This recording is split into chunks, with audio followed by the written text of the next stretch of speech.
টানা 18 বছর পর নিজস্ব জমি পেল কাশীপুর থানা। বৃহস্পতিবার কাশীপুর গ্রামের বাসিন্দারা কাশীপুর থানার জন্য সম্পূর্ণ বিনামূল্যে 20 কাঠা জমি দান করলেন, যার বাজার মূল্য প্রায় 70 লক্ষ টাকা। ভাঙড় 2 নম্বর ব্লকে অবস্থিত অতিরিক্ত জেলা অবর নিবন্ধকের কারণে এদিন জমি রেজিস্ট্রি হয় বারুইপুরের পুলিশ সুপারের নামে। এই ঘটনায় খুশি এলাকাবাসী। বারুইপুরের পুলিশ সুপার বৈভব তিয়ারি বলেন, অনেক দিন ধরেই ওখানে ভাড়া বাড়িতে কাশীপুর থানাটি চলছিল। গ্রামবাসীরা যে জায়গা দান করেছে সেখানেই নতুন বিল্ডিং তৈরির কাজ শুরু হবে যত শীঘ্র সম্ভব। যেখানে এক চিলতে জমির জন্য ভাইয়ে ভাইয়ে মারামারি হয়, সেখানে এত বড় জমিদান মহৎ কাজ বলেই মন্তব্য করেছেন ভাঙড়ের বিডিও কার্তিক চন্দ্র রায়। মূলত বিডিও ও কাশীপুরের ওসি প্রদীপ পালের উদ্যোগে দ্রুততার সঙ্গে জমি রেজিস্ট্রেশন করা সম্ভব হয়েছে। একসময় ভাঙড় মানেই লাগাতার অশান্তি, ডাকাতি, রাজনৈতিক সংঘর্ষ লেগেছিল। সেই জন্য 2003 সালে অবিভক্ত ভাঙড় থানা ভেঙে কাশীপুর ও কলকাতা লেদার কমপ্লেক্স থানা তৈরি হয়। সে সময় ভাঙড় 2 নম্বর ব্লকের শানপুকুর গ্রাম পঞ্চায়েতের কাশীপুর বাজারে একটি সারের গোডাউন ভাড়া নিয়ে থানা চালু হয়। একটানা 18 বছর ধরেই সেখানে মাসিক ভাড়ার বিনিময়ে থানার কাজকর্ম চলছিল। পুলিশ প্রশাসন চাইছিল থানার জন্য নিজস্ব জমি, যদিও সরকার বিল্ডিং তৈরির জন্য আর্থিক বরাদ্দ করলেও থানার জমি কেনার জন্য টাকা দিতে নারাজ। সেই পরিপ্রেক্ষিতে নিউ টাউন লাগোয়া কাশীপুরের আকাশ ছোঁয়া জমির মূল্য হলেও এলাকার বাসিন্দা অরুণ গাইন, তরুণ গাইন, সোমনাথ চট্টোপাধ্যায়, নজরুল ইসলামরা একত্রে থানার জন্য 20 কাঠা জমি দান করলেন। কাশীপুর থানার জমি নিয়ে একটা সমস্যা ছিল, সেটা কি হলো আজকে? কাশীপুর থানা প্রায় বিগত 18 বছর আগে ভাঙড় থানা থেকে কেটে একটা নতুন থানা দক্ষিণ 24 পরগনায় তৈরি হয়। সেখানে 18 জন ওসি সার্ভ করেছেন। তাদের নিজস্ব ভবন ছিল না, নিজস্ব জায়গাও ছিল না।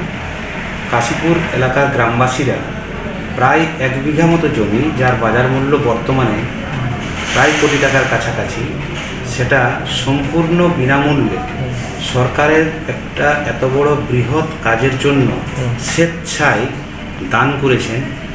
আজ সেই সমস্ত যারা দান করেছেন তারা সরকারের পক্ষে জমিটা রেজিস্ট্রি করে দিলেন। আমরা চেষ্টা করব সেই রেজিস্ট্রিকৃত জমির উপরে আগামী দিনে কাশীপুর থানার নিজস্ব নূতন ভবন তৈরি হবে এবং সেখানে কাশীপুর থানা পরিচালনা। কতটা জমি দিয়েছে এবং বাজার মূল্য কেমন? জমি দিয়েছে প্রায় 20 কাঠা, 1 বিঘার মতো, 32.40 ডেসিমিল, যার বাজার মূল্য প্রায় কোটি টাকার কাছাকাছি। যে সমস্ত মানুষরা এই জমিটা দান করেছেন, ব্লক প্রশাসনের পক্ষ থেকে আমি তাদের প্রত্যেককে সাধুবাদ, ধন্যবাদ জানাই যে এত একটা মহৎ কাজের জন্য মানুষ আজকে যেখানে জমির নিয়ে অনেক বেশি রয়েছে, চাহিদা রয়েছে, সেখানে সাধারণ মানুষ একটা সরকারি কাজের জন্য স্বইচ্ছায় দান করছে। আপনারা থানার জন্য এতটা জমি দিলেন, আসলে কি হয়েছে, ওখানে থানাটা হচ্ছে না, থানাটা বাইরে চলে যাবে। সেই কারণে আমাদের এখানে যেহেতু জমি ছিল, তার জন্য আমরা জমি দান করেছি। কতটা ভালো লাগছে যে সরকারি কাজে জমি দিচ্ছেন? ভালো, হ্যাঁ, সরকারি যাতে কাজটা ভালোভাবে হয় সেই কারণের জন্য, যাতে বিল্ডিংগুলো তাড়াতাড়ি তুলতে পারে, সেই চেষ্টা আমরা জমিটা দান করি। গ্রামবাসীরা কিভাবে আপনারা থানাটাকে জন্য জমিটার ব্যবস্থা করলেন? সেটা যে আমাদের কাশীপুর থানা বারংবার বিগত প্রায় 4-5 বছর ধরে কাশীপুর থানাটা অন্যত্রে যাওয়ার জন্য আমাদেরকে বলা হয়। সেক্ষেত্রে আমরা একাধিক জায়গা দেখা দিতে চাই না, এখন তো অনেক মূল্য জমি, তো দিতে যায় না। সেহেতু এই আমাদের যে 5 জন আমরা জমিদাতা আজকে দেখলেন, যারা রেজিস্ট্রি করেছে, যারা জমি দিয়েছে, এদেরকে আমরা মানে বুঝিয়ে, মানে যতটা বলার সব বলে আমরা গ্রামবাসী সবাই মিলে ওনাদেরকে বুঝিয়ে আমরা 1 বিঘা জমি আমরা থানার নামে আজকে আমরা। কিভাবে গ্রামবাসীরা একসঙ্গে কাজ করলেন? একসঙ্গে সবাই আমরা সংঘবদ্ধভাবে একটা আলোচনা, সবাইকে ডেকে সবাইকে পাশে পেয়েছি আমরা গ্রামবাসী সবাই, কেউ 500, কেউ 1000, কেউ 2000, যেমন লেগেছে সবাইকে দিয়ে।